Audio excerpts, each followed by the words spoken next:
नमस्कार दोस्तों, मैं प्रभात त्रिपाठी आप सभी का स्वागत है आपके अपने YouTube चैनल दक्ष दृष्टि लाइव पे। दोस्तों, पिछली क्लास में हमने कंटिन्यू फ्रैक्शन अर्थात सतत भिन्न के बारे में चर्चा किया था और उसके कुछ बेसिक कंसेप्ट पे कुछ क्वेश्चन कराए थे हमने। आज की क्लास में उसी क्लास को आगे कंटिन्यू करते हुए हम कुछ प्रीवियस ईयर में आए हुए क्वेश्चन का सोल्यूशन देखेंगे।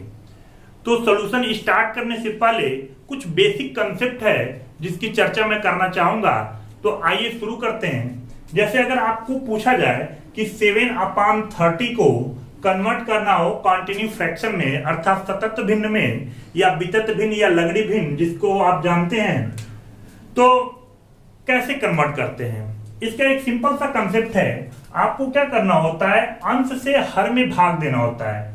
जैसे अंश इसका 7 है, हर में अगर आप भाग देते हो तो आप कहोगे 7 बन जा 7, घटाएंगे 6 बचेगा, फिर 6 से भाग देना है 7 में, अगेन 6 बन जा 6, अगेन आप कहोगे 1 शेष बचेगा, फिर 1 से भाग देंगे 6 में, 1 छके 6 और फाइनली आप देखेंगे शेषफल 0 हो जाएगा।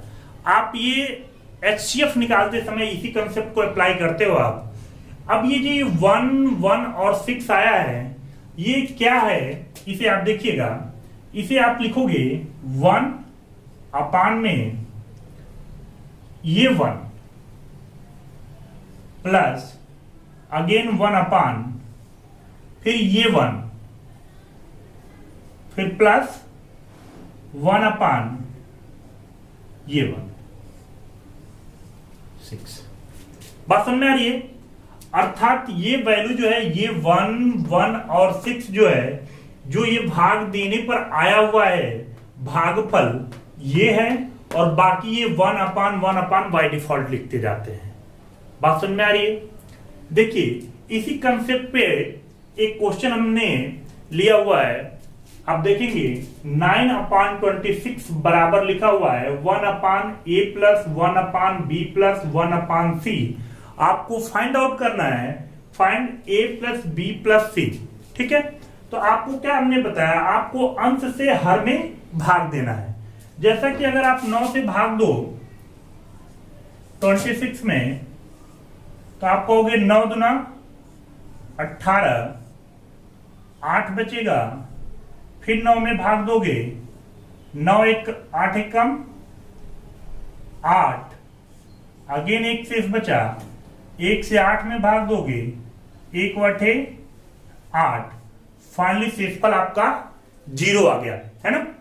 अब ये देखो, ये आपकी वैल्यू किसे रिप्रेजेंट करेगी, a को, ये वैल्यू b को और ये वैल्यू c को। बात समझ में आ रही है। जैसा यहां हमने बताया था 1, 1, 6 ये किसके वैल्यू थे, यहां लिखे गए। ऐसे यहां पे 2, 1, 8 कहां लिखे जाएंगे, यहां, यहां और यहां पे। अर्थात a की वैल्यू 2, b की वैल्यू 1 और c की वैल्यू 8। आपको निकालना a plus b plus c। आप हो गए 2, 1, 3 और 8 कितना हो जाएगा, 11। इस क्वेश्चन का आंसर कितना हो जाएगा, 11 हो जाएगा। उम्मीद है आपको समझ में आ गया होगा। अगला क्वेश्चन है 16/23 बराबर लिखा हुआ है 1/a plus 1/b plus 1/c plus 1/d। आपको फाइंड आउट करना है a plus b plus c plus d की वैल्यू।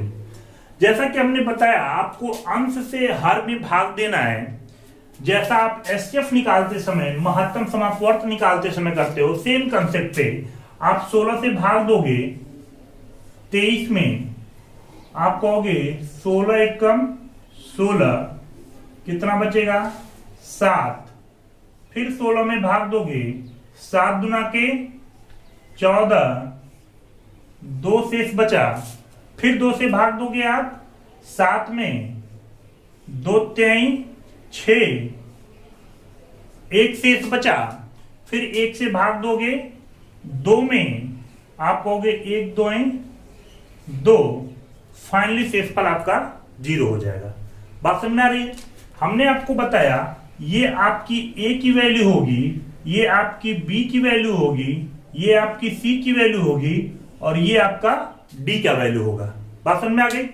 सीधे सीधे आप वैल्यू पुट कर सकते हो 1 + 2 + 3 + 2, फाइनली कितना हो जाएगा 5 और 3 8। उम्मीद है आपको ये समझ में आ गया होगा। ठीक है, अगले क्वेश्चन को पढ़िए। अगला क्वेश्चन है 21/61 equal to 1/a + 1/b + 1/c + 1/d, और आपको फाइंड आउट करना है a + 2b + 3c + 4d की वैल्यू क्या होगी। ठीक है, सेम कंसेप्ट को अप्लाई करना है, अंश से हर में भाग देना है और कंटिन्यू भाग देते जाना है। देखिएगा, आप 21 से भाग दोगे किसमें 61 में। ठीक है, आपको मालूम है 21 दूना क्या होता है 42, 11 में से 2 जाए 9 1, अगेन 19 से भाग दोगे किसमें 21 में, आप कहोगे 19 से कम 19, कितना शेष बचेगा 2, फिर इस 2 से भाग दोगे 19 में, आप कहोगे 2 × 9 18, अगेन 1 शेष बचेगा, फिर 1 से भाग दोगे 2 में, 1 2 2, फाइनली आपका शेषफल 0 आ गया। अब आपको समझ में आ गया होगा, आप कहोगे ये वैल्यू होगी a की, ये वैल्यू होगी b की, ये वैल्यू होगी c का, और ये वैल्यू होगा किसका d का।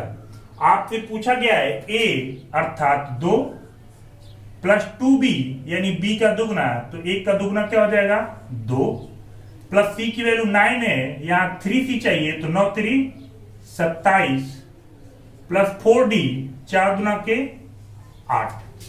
बात समझ में आ गई? आप जोड़ लीजिए 2 2 4, 4 और 7 11, 11 और 9 8 19, 2 और 1 3। आंसर कितना आ जाएगा इसका 39। उम्मीद है आपको क्लियर अच्छे से समझ में आ रहा होगा। अगर नहीं समझ में आ रहा है तो वीडियो को पॉज करके फिर से रिपीट करिए और पुनः एक बार देखिए। ठीक है, अगले क्वेश्चन पे बढ़ते हैं। तो दोस्तों इस क्वेश्चन को पढ़ेंगे। क्वेश्चन है 30/43 equal to 1/2a + 1/b + 1/4c + 1/d। यहां पे आपको फाइंड करना है a + b + c + d की वैल्यू क्या होगी। जैसा कंसेप्ट हमने शुरू में बताया, सेम कंसेप्ट को अप्लाई करना है, अंश से हर में भाग देना है। 30 से यदि आप भाग दोगे 43 में तो आप कहोगे 30 से कम 30, आप कहोगे 3 1, इस 13 से 30 में भाग दीजिए, आप कहोगे 13 दूना 26 4, इस 4 से अब 13 में भाग देंगे, 4 3 12, आप कहोगे 1 शेष बचा, फिर इस 1 से 4 में भाग देंगे, फाइनली 1 चौको 4, शेषफल आपका 0 आ गया। जैसा कि हमने शुरू में बताया कि जो आपका ये भाजक आ रहा है, भागफल आ रहा है, सॉरी, जो आपका ये भागफल आ रहा है, ये आपका रिप्रेजेंट करेगा किसे, इस वाली वैल्यू को, है ना। पहले वाले क्वेश्चन में यहाँ a था, b था, c था और d था। यहां पे ध्यान देंगे तो यहाँ पे 2a लिखा हुआ है, तो इस a की जगह पे क्या लिखा हुआ है 2a लिखा हुआ है। इट मीन्स ये वैल्यू होगी किसकी 2a की वैल्यू होगी। या आप कह दोगे कि a की वैल्यू यहां से हो जाएगी 1/2। बात समझ में आ रही है?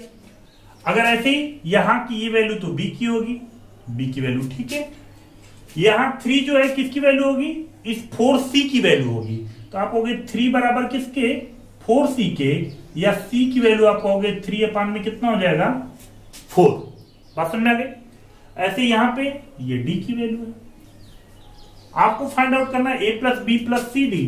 तो a की वैल्यू 1/2, b की वैल्यू 2, c की वैल्यू 3/4 और d की वैल्यू 4। अगर एलसीएम लें आप तो आप कहोगे कितना हो जाएगा 4, 2 दूना के 4, 4 दूना के 8, 3 और 4 चौक को 16। फाइनली यदि आप जोड़ें आप तो 8 2 10, 3 13 और 16 39 अपान में कितना आ जाएगा 4। तो इस क्वेश्चन का आंसर कितना हो जाएगा 39 अपान में 4 हो जाएगा। बात समझ में आ गई, उम्मीद है क्लियर होगा। आगे पढ़ें। अब देखो अभी तक हमने जो भी कंसेप्ट अप्लाई किया है इन्हीं पे बेस्ड कुछ क्वेश्चन है जो छोटे छोटे हैं बहुत ज्यादा और पहले की प्रीवियस ईयर में आए हुए हैं, है ना। तो आइए इसकी चर्चा कर लेते हैं। यदि 2 बराबर x प्लस 1 अपान 1 प्लस 1 अपान 3 प्लस 1 अपान 4, तो x का मान बताना है। तो इसके लिए दोस्तों सबसे पहले आपको ये वाला टर्म जो है सॉल्व करना होगा। इसको सॉल्व करने के लिए हमने पहले वाले क्लास में आपको नियम बताया था, उम्मीद है आपने देखा होगा, नहीं देखा हो तो इसके पहले वाला लेक्चर जरूर एक बार आप देख लीजिए। तो इसको सॉल्व करने के लिए हमने बताया था आपको कि पहले आप अंश सबसे लास्ट वाले टर्म पे आते हो और इस लास्ट वाले टर्म में सबसे पहले अंश को लिखते हो और फिर आप हर को लिखते हो, ठीक है। उसके बाद हमने आपको बताया था कि जैसे +3 है +1 है, इसी को इसके ऊपर लिखते जाते हो। +3 फिर है आपका +1, ठीक है। अब जितनी भी ये संख्याएं आती हैं उससे एक एक्स्ट्रा स्पेस आप बना लेते हो। फिर हमने आपको बताया था कि इसका इसमें गुणा करेंगे, प्लस अगर है तो इसे जोड़ेंगे। 4 3 12 और 1 13। अगेन इसी प्रोसेस को 13 कम 13 4 17। तो यानी इस पूरे एक्सप्रेशन का आंसर होगा 13/17। बात समझ में आ रही है। अगर इस वैल्यू को यहां पुट करें हम तो आप कहोगे 2 + 2 = x प्लस 13 अपान में 17, या x की वैल्यू निकालने के लिए 2 - 13 अपान 17 = x। 17 दूनी 34 होगा, 34 में से 30 आप घटा दोगे कितना हो जाएगा 21 अपान में 17। ये आपका x की वैल्यू हो जाएगी। उम्मीद है क्वेश्चन क्लियर होगा, ठीक है। आगे बढ़ते हैं, अगले क्वेश्चन को देखेंगे दोस्तों। अगला क्वेश्चन है 1 + 1 अपान में 1 + 1 अपान में 1 + 1 अपान 3 डिवाइडेड बाई 1 1 से 4/7। कैसे करेंगे इसे देखिएगा। सबसे पहले इसे सॉल्व करने के लिए पहले आपको ये पूरा टर्म सॉल्व करते हैं, ये पूरा टर्म जो है सॉल्व करते हैं। इस टर्म को सॉल्व करने के लिए जैसा कि हमने प्रीवियस क्लास में बताया था आपको कि पहले अंश फिर हर को लिखते हैं, यानी 1 + 3 बाद में 3 को। इसके बाद आप ये जितने +1 है इनको ऊपर लिखना शुरू करते हो, +1 फिर अगला ये +1, ठीक है। जितनी संख्याएं आती हैं उससे एक एक्स्ट्रा स्पेस आप बना लेते हो, अर्थात ऐसे। बात समझ में आ रही है। अब करना क्या है, 3 1 कम 3 1 4, 4 1 कम 4 3 7, यानी कि इस पूरे एक्सप्रेशन का आंसर आ जाएगा कितना 4 अपान में 6। बात समझ में आ गई। अब इसे सॉल्व करिए, वैल्यू पुट करिए। आप कहेंगे 1 + 4 अपान में 7, ये ब्रैकेट का मैटर हो गया, और डिवाइडेड बाय कितना लिखा हुआ है 7 1 कम 7 4 11/7। इसे आप सॉल्व करेंगे 7 1 कम 7 4 11, ये भी है 11/7 डिवाइडेड बाई 11/7। भाई 11/7 में भाग देना है 11/7 से, वैल्यू कितनी आ जाएगी 1 आ जाएगी। 2 में 2 से भाग देने पर 1 आता है, 4 में 4 से भाग देने पर 1 आता है। वैसे 11/7 में भाग देना है 11/7 से, तो इसका आंसर क्या आएगा 1 आएगा। क्लियर है। आगे आइए, यहां पढ़िए, ये करनी में लिखा हुआ है टोटल 4 सही 1/7 माइनस 2 सही 1/4 बटे 3 सही 1/2 प्लस 1 सही 1/7। डिवाइड करना है इसे 1 अपान में 2 + 1 अपान में 2 + 1 अपान में 5 माइनस 1 अपान में 5, ठीक है। माइनस टर्म से घबराना नहीं है, इसके लिए भी हमने प्रीवियस क्लास में बताया हुआ था। अगर आपने नहीं देखा हो तो पहले जरूर उसको देख लीजिएगा, ठीक है। देखिए कैसे इसको अप्लाई करते हैं। जैसा कि आपको मालूम है लास्ट वाले टर्म को हम लोग लिखते हैं, है ना। हम पूरे इस एक्सप्रेशन को पहले सॉल्व करते हैं, है ना। इसे सॉल्व करने के लिए आपको हमने कहा कि पहले अंश लिखिए, फिर आप लिखिए हर, ठीक है। इसके बाद हमने क्या करना है कि जैसे ये -5 है, 5 माइनस है तो माइनस है, तो आप इसे -5 लिखिए। फिर क्या लिखा हुआ है +2 लिखिए। फिर लिखा हुआ है +2 लिखिए। ठीक है, जितनी संख्याएं आपने लिखा उससे एक एक्स्ट्रा स्पेस बना लीजिए। एक एक्स्ट्रा स्पेस हमने बना लिया। क्लियर है? अब आप देखो 5 × 5 = 25, माइनस रिप्रेजेंट करेगा कि इसमें से ये वाली संख्या घटाना है, प्लस रिप्रेजेंट करेगा कि ये वाली संख्या इसमें जोड़ना है। जैसे 5 × 5 = 25 में से 1 जाए 24, 24 दूना 48, प्लस रिप्रेजेंट करेगा कि इसे जोड़ना है। 24 दूना 48 और 5 53, 53 दूना 106 और 24 130। बात समझ में आ गई? यानी इस पूरे एक्सप्रेशन का सॉल्यूशन क्या हो जाएगा, आप कहोगे 53/130। उम्मीद है क्लियर होगा। नहीं क्लियर हो रहा है तो इस पे बहुत सारे एग्जाम्पल हमने पिछली क्लास में कराया है, आप उसे जरूर एक बार देख लीजिएगा। ठीक है, अब देखो इस पूरे एक्सप्रेशन का आंसर कितना आ गया, 53/130। अब थोड़ा इसे हमें सॉल्व करना है। इसको सॉल्व करने के लिए, भिन्न को सॉल्व करने के लिए देखो आप क्या करते हैं, जैसे 4 है, 4 में से 2 घटाना है, तो 4 में से 2 जाएगा, कितना आ जाएगा 2, प्लस ब्रैकेट में इसे लिख लो 1/7 -1/4। ठीक है, आगे नीचे क्या लिखा हुआ है, 3 और 1 4, प्लस जो भी सही बटे वाले हैं उनको एक साथ 1/2 + 1/7। ठीक है, और इस टोटल को डिवाइड जो लिखा हुआ था इसकी वैल्यू आपने लिख लिया है 53 में कितना 130। ठीक है, ये करनी में लिखा हुआ है ना। अब इसे हमें सॉल्व कर लेना है। आप सॉल्व करोगे तो आप लिखोगे क्या, इसे आप लिखोगे 2 प्लस इन दोनों का एलसीएम 7 × 4 = 28, 7 × 4 = 28 यानी 4, 4 × 7 = 28 यानी 7। ठीक है, और यदि नीचे वाले को आप सॉल्व करेंगे तो 4 प्लस एलसीएम लेंगे तो 7 दूना के 14, 2 × 7 = 14, 7 × 1 = 7 और 7 दूना के 14, 2 × 1 = 2। ठीक है, और डिवाइडेड बाई कितना है भाई 53/130, और इस टोटल का रूट लगाओ।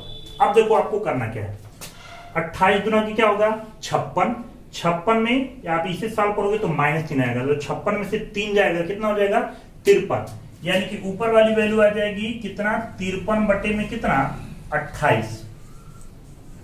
ठीक है, अब ये अपान में है तो ये ऊपर जाएगा तो क्या होता है मल्टीप्लाई होता है, या आप एक स्टेप और बढ़ा ही लेते हैं, आप कहोगे 14 × 4 = 56 और 56 और 9, 56 9 कितना हो जाएगा, तो आपको मालूम है 56 और 9 होता है 65 बटे में 14, और डिवाइड करना इसे 53 में कितना 130 से। बात समझ में आ गई? अब देखो अगले स्टेप में अगर आपने नोट किया हो तो ये आपका लिखा हुआ 53 बटे में 28 और ये है 65 बटे में 14। अब अगला लाइन ही आंसर हो जाएगा सीधे। आप आंसर कैसे लिखोगे, आप लिखोगे 53 बटे में 28 गुणे में ये हो जाएगा 14 बटे में 65, और गुणे में अगर इसे भी गुणे में कन्वर्ट कर लें तो 130 बटे में कितना हो जाएगा 53। ठीक है, अब आप देखो 53 से 53 कैंसिल, 14 दूना 28, 65 दूना 130 एक, और इस टोटल का वर्गमूल निकालना है, वर्गमूल 1 का वर्गमूल कितना आ जाएगा 1 आ जाएगा, तो इसका आंसर भी क्या आ जाएगा 1 आ जाएगा। उम्मीद है क्लियर होगा। ठीक है, अगला क्वेश्चन है 37 में 13 equal to 2 + 1/x + 1/y + 1/z। आपको फाइंड आउट करना है x, y और z की वैल्यू। सिंपल सा क्वेश्चन है, बस थोड़ा सा एक चीज आप ध्यान देंगे, ये आप अगर 37 में 13 रहता और ये 2 नहीं रहता तो आप सीधे आप अंश से हर में भाग देते, लेकिन यहाँ पे 2 लिखा हुआ है तो हम क्या करते हैं 2 को उधर बराबर के इस साइड ले आते हैं और फाइनली इसकी वैल्यू आप देख लेंगे फिर, है ना। जैसे आपको लिखना क्या है कि 37 में 13 -2 कर देना है। तो अगर ऐसा आप करोगे तो ये वैल्यू आपकी बराबर हो जाएगी किसके, 1/x plus 1/y plus 1/z के। अब इसे सॉल्व करोगे तो 13 दूनी 26, यानी कि 37 में से आपको घटा देना है 26 को, या फाइनली अगर इसकी वैल्यू आप देखें तो ये हो जाएगा सीधे 1/13 के। बात समझ में आ रही है। और ये वैल्यू आपको बराबर होगी 1/x plus 1/y plus 1/z के। अब ये पहले वाला क्वेश्चन हो गया, अंश से हर में भाग देंगे, जो वैल्यू आएगी x y z का मान आ जाएगा। ठीक है, देख लीजिए, आप कहोगे अंश से भाग देंगे हर में, 11 एकम 11, 2 बचा, फिर 11 में भाग देंगे, 2 पचे 10, 1 बचा, 1 से 2 में भाग देंगे, 1 2 2। बात समझ आ रही है। अब अगर आप देखें इसे तो आप कहोगे ये आपकी वैल्यू x की हो गई, ये वैल्यू y की हो गई, ये वैल्यू z की हो गई। आपको x y z निकालना था, अर्थात 1 गुणे में 5 गुणे में 2, फाइनली आप कह दोगे कितना आंसर आ जाएगा, 10। बात समझ में आ गई या कोई दिक्कत है? कोई दिक्कत हो तो कमेंट के माध्यम से जरूर अवगत कराएं।